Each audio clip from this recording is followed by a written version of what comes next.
Thanks for having me. Thanks, Fred. Thanks, Brian and Trina. You're the one I've been talking with, and I appreciate all you've done. So what I want to do is talk about three things really today. So I'm going to talk a little bit about the chemical industry in West Virginia, kind of the history and where we are today.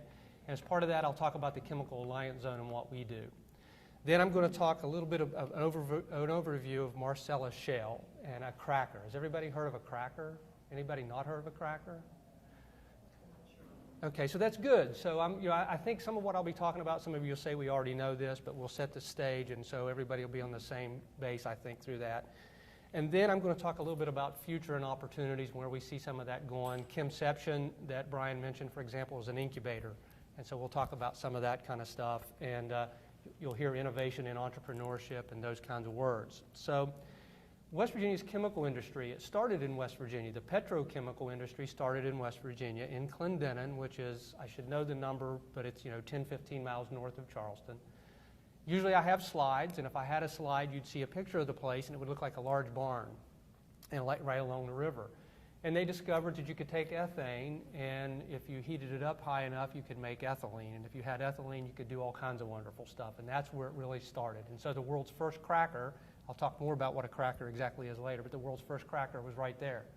And before you knew it, that was in the 1920s, so jump forward to the 70s, and in the Chemical Valley, which is the Kanawha Valley around Charleston, even up the Ohio River, up through Parkersburg and into New Martinsville in that area, you had all the behemoths of the chemical industry. You had FMC and Monsanto, Union Carbide, DuPont, they were all there.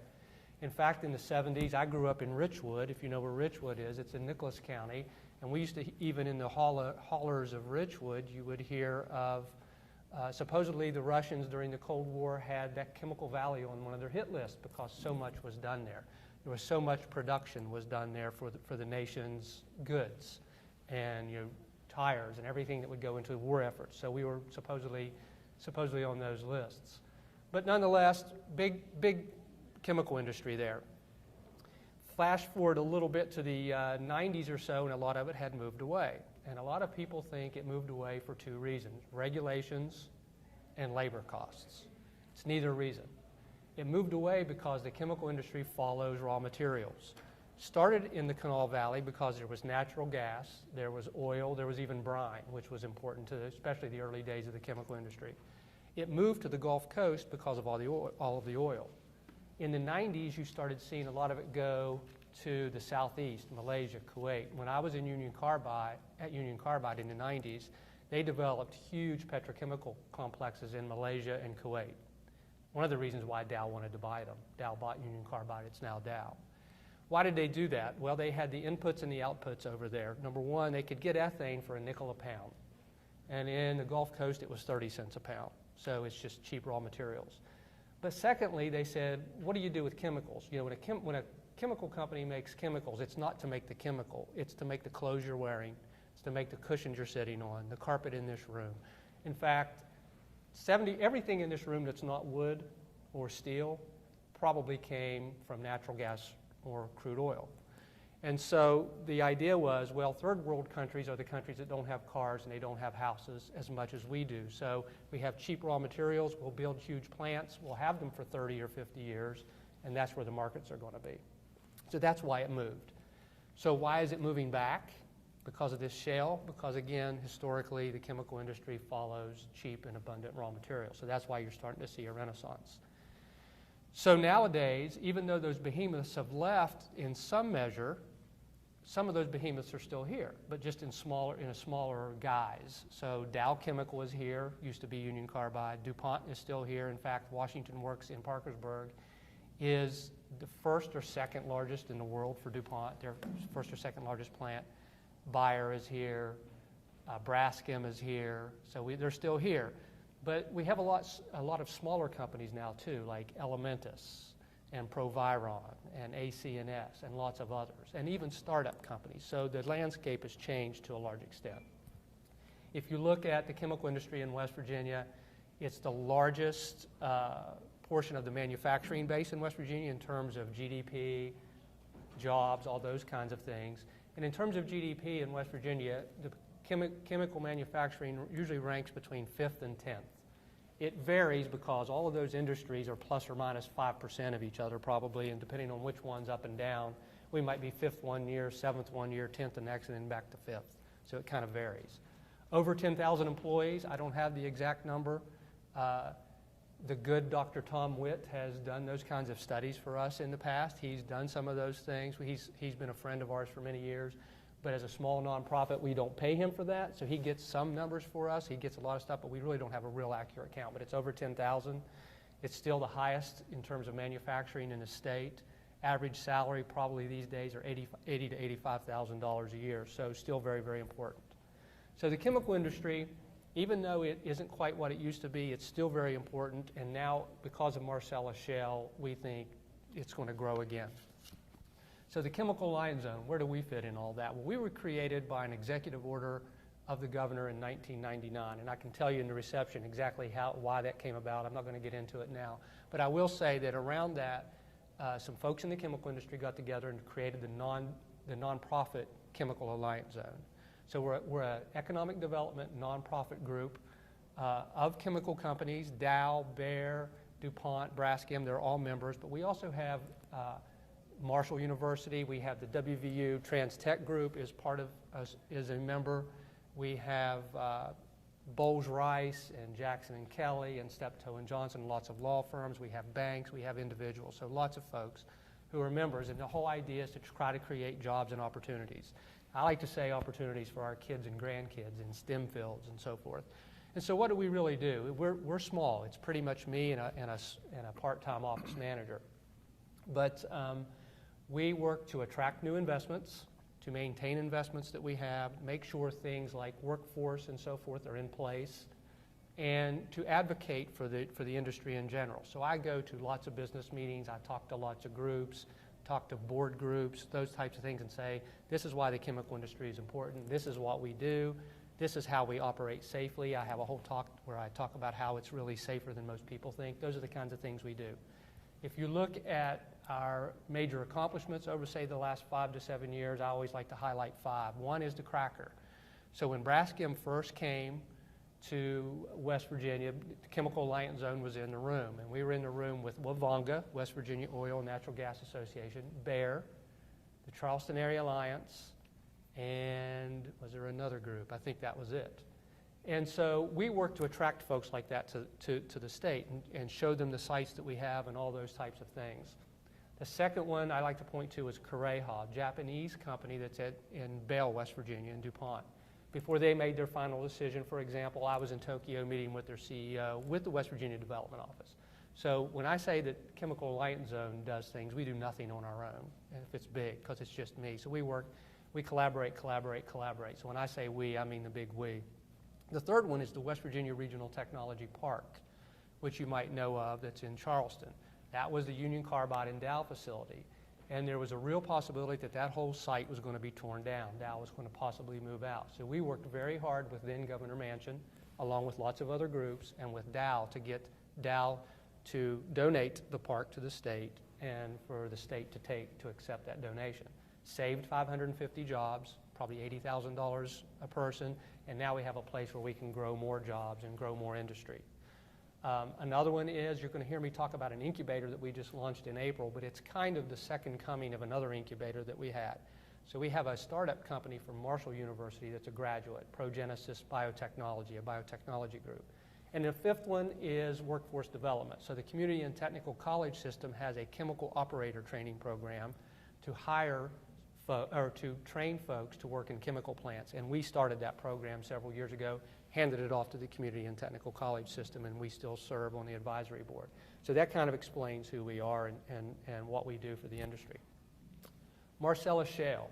So the Marcellus Shale is simply a geologic formation that starts in Marcellus, New York. That's how it got its name. And it comes down into Pennsylvania and into West Virginia. And it has lots and lots of natural gas. I think everybody knows that. The reason why it's so important to the chemical industry, and natural gas is methane, one carbon atom. That's what you usually use to heat your houses and so forth.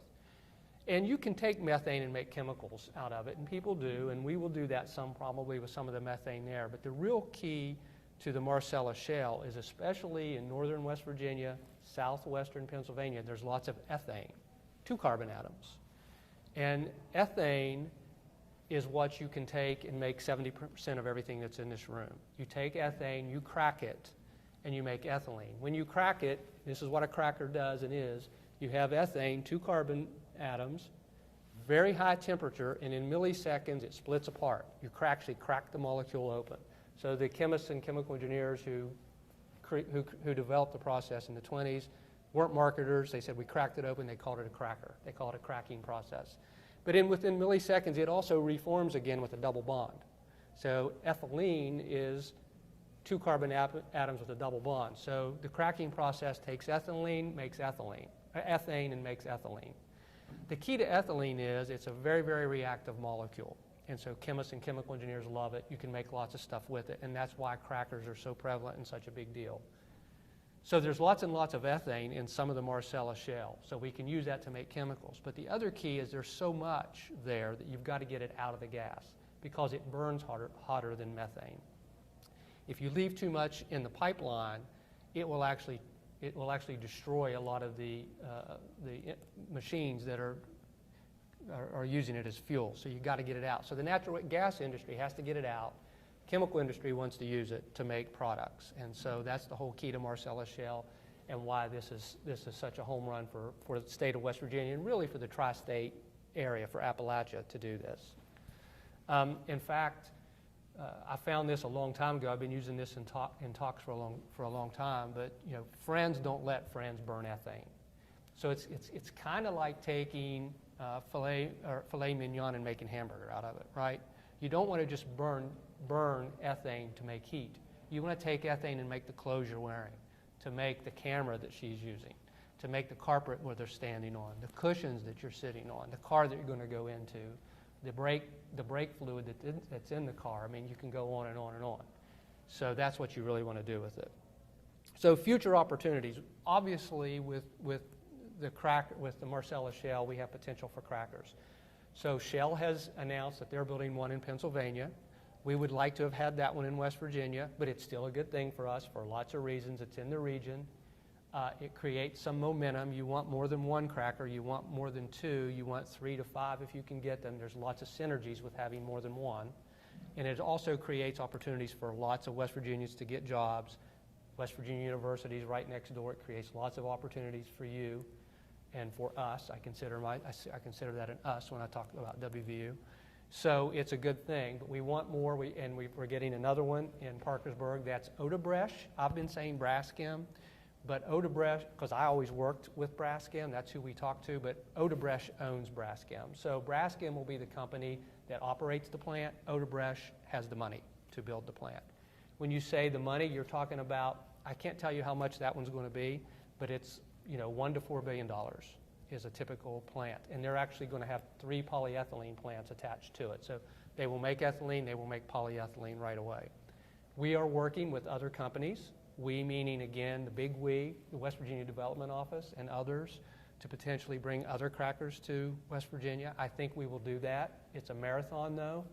The gas is going to be there for 30 years, 50 years. It doesn't all have to happen now, and it won't all happen now. I would not be surprised to have a cracker announced by the end of this year or the middle of next year, and maybe another one 10 years from now. Maybe 1 or 2 in between all of that. So it's a long-term thing. Even with that, other things that we're doing 2 other things I'd like to talk about in terms of entrepreneurship and innovation. The Tech Park in Charleston, the old Dow and Union Carbide facility. Has everyone heard of Matrix? Or is there anyone who has not heard of Matrix? You have not? Okay. So Matrix is an acronym that stands for the Mid-Atlantic Technology Research and Innovation Center. Matrix was started 10 years ago. I'm a board member. They were started by ex-Union Carbide and Dow folks because they saw that Dow was letting some folks go, some folks with lots and lots of experience, not only with lots of experience, but folks who are National Academy members. So they started that company 10 years ago, and now they are a company of about 125 to 150. They do chemical-related research mostly. They have some folks in Morgantown who do more like GIS and software-type stuff. But they simply know how to commercialize stuff in the chemistry space. They've got chemists and engineers who have been around for 30 and 35 years. Out of a staff of 120, they've got 2 National Academy members, a National Academy of Engineering and National Academy of Chemistry. And those guys have, it's just the place to go if you have new ideas and you have processes. So they work with lots of startup companies. They've actually started companies, but they also work with very large companies. Without giving away the actual companies they work with, it's companies like, not necessarily these companies, but companies like Dow and Exxon and those kinds of folks who need some more of that kind of stuff. So that's a place to come. Related to that is the incubator that Brian talked about that we launched in April 1st. So the name of the incubator is Chemception. And we think, this is a Chemical Alliance Zone is kind of leading this, but strategic partners include WVU, Marshall, the Robert C. Byrd Institute, lots and lots of groups. We have 10 strategic partners statewide. We have 2 now nationally, and we're working on some internationally. But it is, we believe, the nation's only incubator focused solely on commercializing chemistry-based technology. And we have 2 keys there. One is the facilities we have at the tech park. We have places where we have pilot plants and large-scale labs. So for those of you who don't know how it works, when a chemist or chemical engineer, it's usually a chemist, comes up with a new chemical or something, it's usually done in something this large in a laboratory. And before it's done in a $4 billion cracker or even a $20 million plant like you see along the Ohio River, it's got to be done in something smaller typically because the physics and so forth is a little bit different. The heating, the mixing's different when you get larger. So it's done in something the size of a pickup truck. That's the large-scale labs and the pilot plants, and we have those in Charleston. It's not unique to have those, but it's uncommon to have those available to other people. So Union Carbide had those there for 50 years, but only Union Carbide could use them. ExxonMobil has them, but they're not letting WVU in to use them, probably. We're going to let WVU in to use them, so that's a difference. The other thing we have with the incubator is Matrix. So Matrix is strategic partners. If we have a startup company, not only they have access to these facilities, they have access to the expertise that Matrix brings. And then surrounding that, we bring the typical incubator stuff. How do you get help with business, with writing business plans, with legal assistance, all that kind of stuff. And we do that through the Small Business Development Center, Justin Gall, and we do that through the Innova commercialization group down at the High Tech Foundation, Guy Peduto. They are also strategic partners. So they will provide those kinds of things. So right now, we launched April 1st. We launched with 3 startup companies at the tech park. We have a larger company that's an anchor tenant. And then, this is just one data point, but we have an affiliate member from Florida. And it's a data point that kind of shows, again, that we do have something that we think is uncommon. Eigenchem Technologies is at the Sid Martin Incubator in Florida, at the University of Florida, I believe, or is it Florida State? I forget which. I'm on camera and I can't remember. But it's one of the best incubators in the country. He actually got the award for Incubator of the Year several years ago, but he can't commercialize his technology there as good as it is, because it's not the kind of facility it is. He doesn't have the assistance. He doesn't have the facility. So he's going to be an affiliate member for us. He's going to come up, work in our place, and work with Matrix and try to commercialize his technology. So we think we have something pretty cool, something that's really there for WVU researchers when it comes time to spin out new technologies. It's not always going to be the place for people to go, but when it is the right place, it's the place to come. And if it's not the right place to go and you're doing it here and you need our help, we'll help you too. It's not like you got to come to our place for you to get that kind of help. So with that, I think the other thing that Trina wanted me to talk about that I'll do quickly, and I think Brian knows more than I do when he's talking about the roadmap of the Visiting Industrial Committee and shale gas, but what are the opportunities I often get from researchers? What are the opportunities for shale gas? And so sometimes people will say, what does the cracker folks need to have developed so they can come and do this? Well, the answer to that, to be quite honest, is nothing. And the reason why is they're not building a $4 billion plant with the idea that they don't know what they're already doing with their products, right? So there's 200 of these around the world, I'm guessing. I don't know how many. I probably should have looked it up. They're all over the place. They know how to do it. It's pretty. I mean, it's large technology, but it's pretty simple technology in a lot of ways. They're going to make polyethylene. They're going to do whatever they're going to do with it. They already know what the products are. So that's not the place to look for in terms of downstream. The place to look for, I think, are 2 things. There will be niche, perhaps, opportunities. So there are byproducts that are made.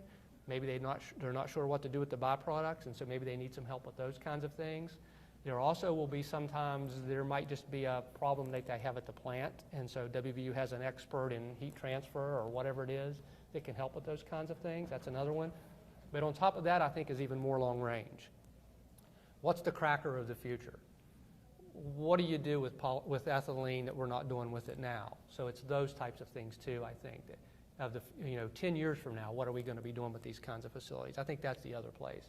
But to think of it in terms of we're bringing a cracker to West Virginia, what can a university do to help them with their products is probably not the right way, obviously.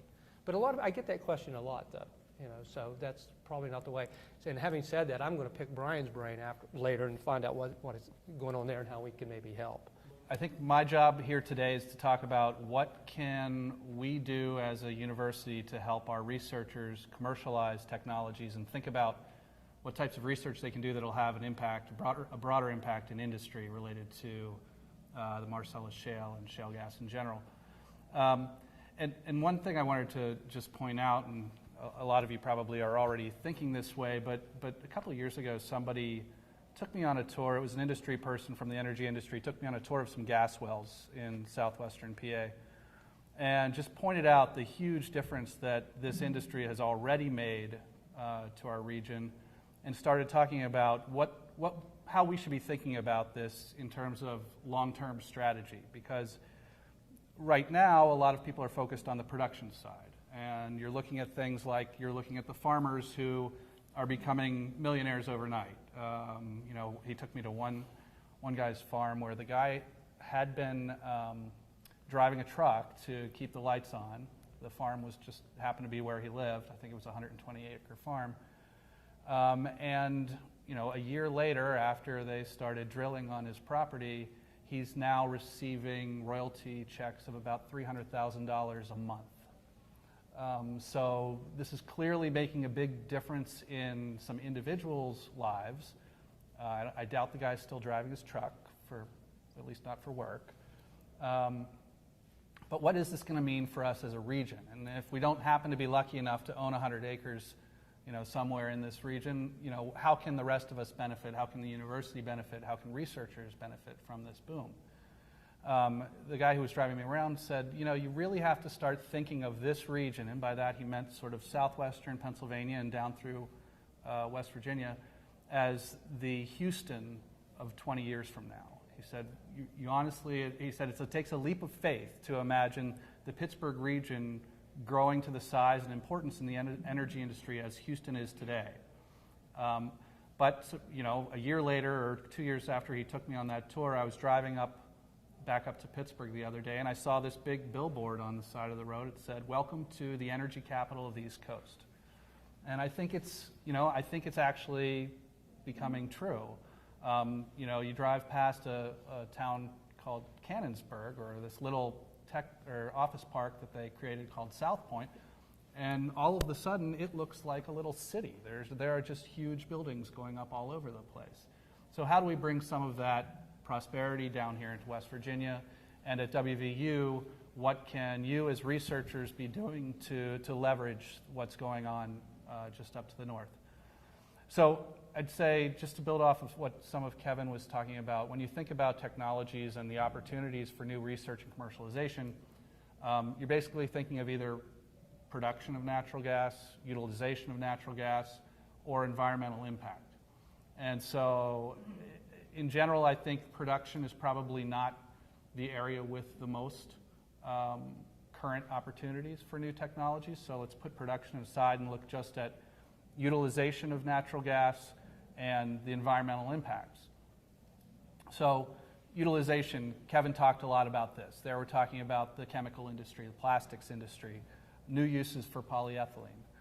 On the environmental side, over this summer I was with someone who was, she's I think the head environmental attorney for Dominion Resources. They've got pipelines and containers and things all over the state.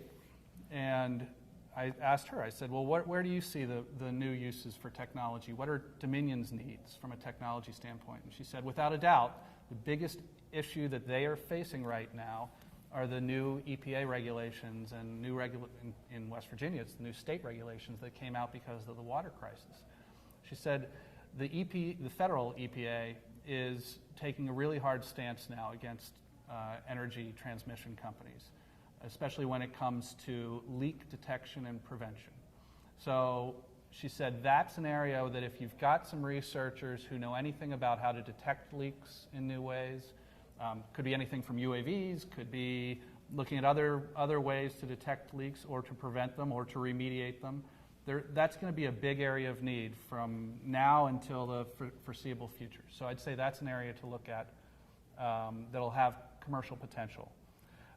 Air and water pollution. I mean, so again, it's on that environmental side. If you've got new technologies that can detect air or water pollution or can prevent it, or new technologies for the containers or the pipelines themselves, also big areas of need. And then what can we do as West Virginia University to help you commercialize them? So one thing to keep in mind, I think rather than thinking of the industry and the energy industry as being akin to where we hear most of the tech talk these days. People talk about, Silicon Valley and the high-flying startups and all of the things that are going on where you can come up with an idea and commercialize it very quickly and it's just a hockey stick and they take off. That's not the case for technologies related to the energy industry. If you're a researcher who's doing research somehow related to energy, it's probably going to be a longer haul for you.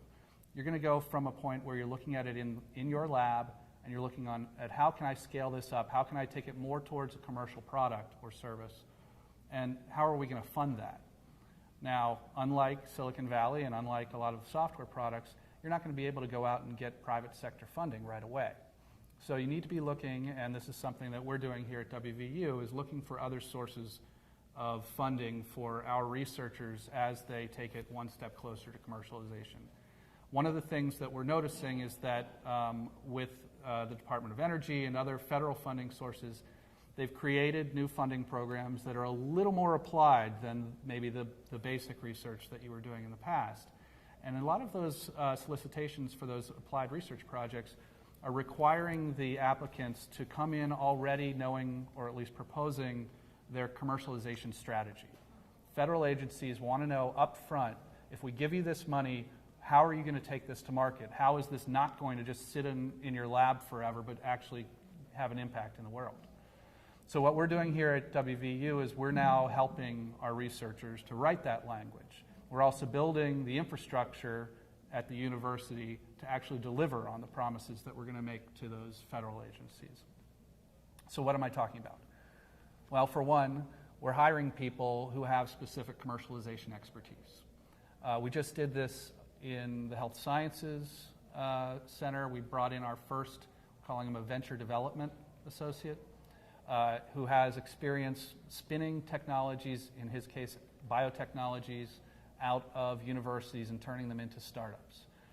As a part of that, biotech, much like the energy industry, it's a long haul. It's something where you're going to have to go after different sources of federal funding, and that guy happens to also be an expert in SBIR funding. So SBIR, in case you don't know, stands for Small Business Innovative Research Grants. These are grants that most of the large federal funding agencies have, but they may require, in fact, they do require, a researcher to partner with an outside small business. So if you don't have those relationships with small businesses already, this is going to mean that you have to build relationships or create a company. So in addition to helping you write grants and giving you somebody on staff who understands the process of commercializing energy technologies, we also want to help you create companies. So we're doing that through something that we call the Launch Lab. The Launch Lab is a resource center for startup companies where we're taking a lot of different services from around the university, whether that's legal advice from the law school, finance and accounting from the business school, just general strategic coaching from people who have been down the road and who have started businesses before. Put it all into one place. That actually happens to be a set of old physics labs in Hodges Hall in the downtown campus, where anyone who has an idea for a new startup can come in there and get advice and help turning that into a company. There's a little bit of an in-between phase that I think might appeal to a lot of our researchers, rather than having to. So one of the problems with SBIRs is that if you are really serious about going after an SBIR grant, it requires the PI on that grant to have 51% of his or her time working for the small business. That might not be appealing to a lot of our researchers, and frankly, we want to keep you here at the university. We want to keep you teaching and doing research. Luckily, there's another program. SBIR's sister program is called STTRs. I don't even remember what the acronym stands for, but what that program is it allows a university researcher, again, to partner with a small business, but far more of the funding can flow into the university and be used for research within the university rather than out at the small business. So that's an option that's probably better suited to most of our researchers. Wouldn't require you to leave your job or leave 51% of your job to go with a small business. And so we're working on ways to help our researchers pursue those grants. And the last thing we want to do is we want to make sure that our researchers are connected to industry.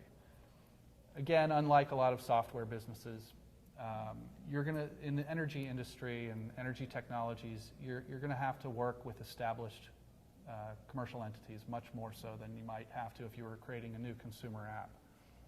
So we have several programs and new initiatives that we're working on to create those links to industry. One of them is called Link, which you may have heard of before. That program's been around now for 3 years.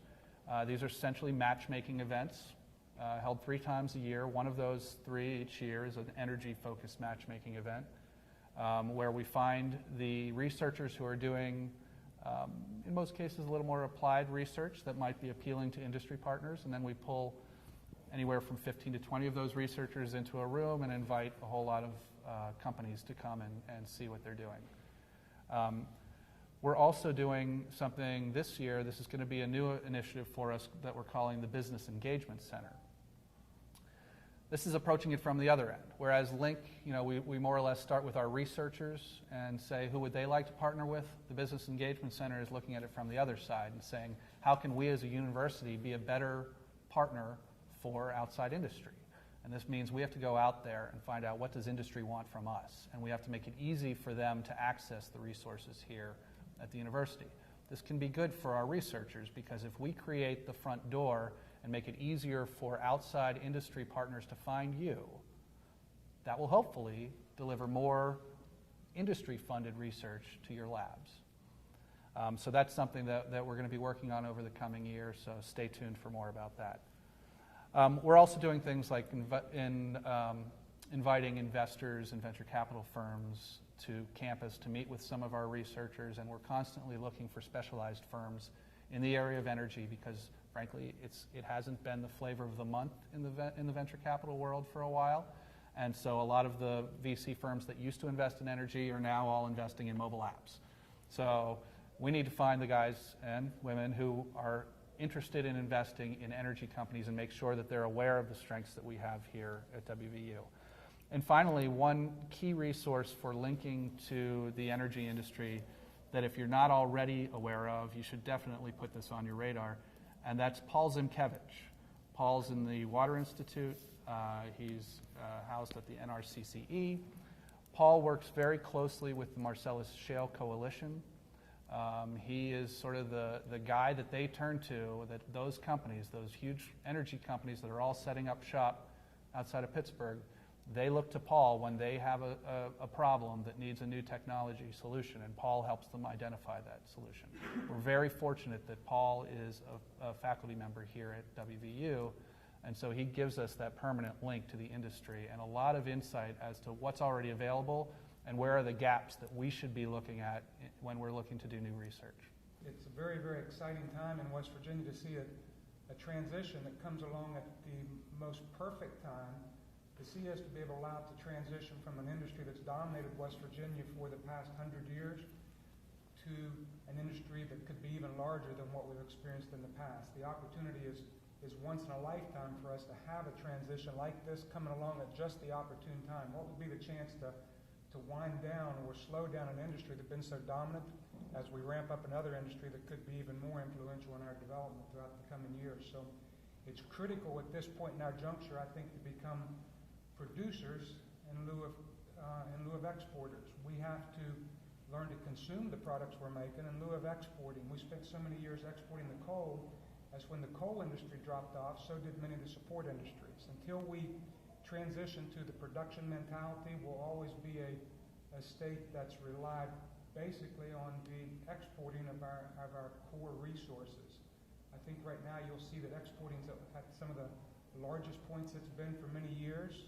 We talked about Tom Witt. Dr. Deskins has taken over that position in our bureau. His information indicates that while we're at a relatively high in exports, we're performing relatively poor in the rest of the economic indicators that we see. So exporting is not the way of our future. Consumption and manufacturing is. And I think this gives us a great opportunity to transition into manufacturing. My role in the university is a little different from what Kevin's and Matt is. Ours is a support role. When I came to academics in 2012 after my career in private industry, one of the areas that I focused on was outreach and commercialization. With Matt, he has filled a great void and is doing a wonderful job. The fact that the university has had a void in some aspects with commercialization for both internal to the university, but just as importantly, external to our community. One of the things that Matt did not talk about, and Kevin did, is many of the entities have commercialization processes, SBDC coaches. We have invested jointly, the College of Business and Economics and the Brick Street Center specifically, with Matt and the Launchpad to provide a SBDC business coach that we hope to have on board by October 1st. So it will provide us the resources, having the Brick Street Center for analytical processes. I'd say October 15th. Well, I didn't want to. We was talking about September 15th. But I know. But we are in the setting we're in. But the point is that we'll have the same commercialization efforts within WVU very shortly that many of the private industry firms have. We'll have the analytical process through the Brick Street Center to evaluate opportunity, to come to conclusive answers of commercialization prospects. We'll have the commercialization aspects and expertise of Matt in the investment in the financial portion. Plus we'll have the support of the state from the SBDC with an internal business coach focusing primarily on what's happening in the university and just as importantly what's happening in the community of Mon County. So one of the first programs that we started when I came to the college was the Experiential Learning Center.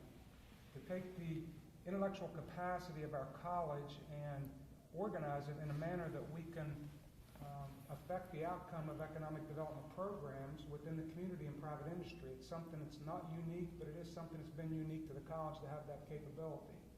While we are situated in an academic platform, we are purely applied sciences within the Brick Street Center in the College of Business and Economics. In the Experiential Learning Center, we have access to about 100 students a year, consisting of undergraduate, which is senior level only. I teach in the Department of Management.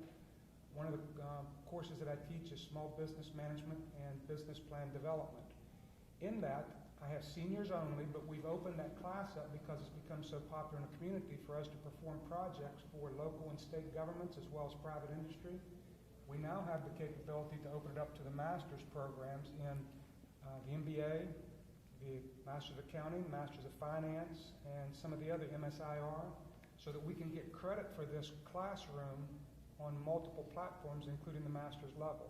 Right now we have 52 students performing 7 different projects, 30 of them graduate, 22 of them are graduate students. They are student-based, faculty-led engagement teams that work with private industry to work on commercialization plans, feasibility studies, market plans, strategic operating plans, as well as working with Matt and his group on assessments so that we can determine the viability of the commercialization of the project that we're discussing.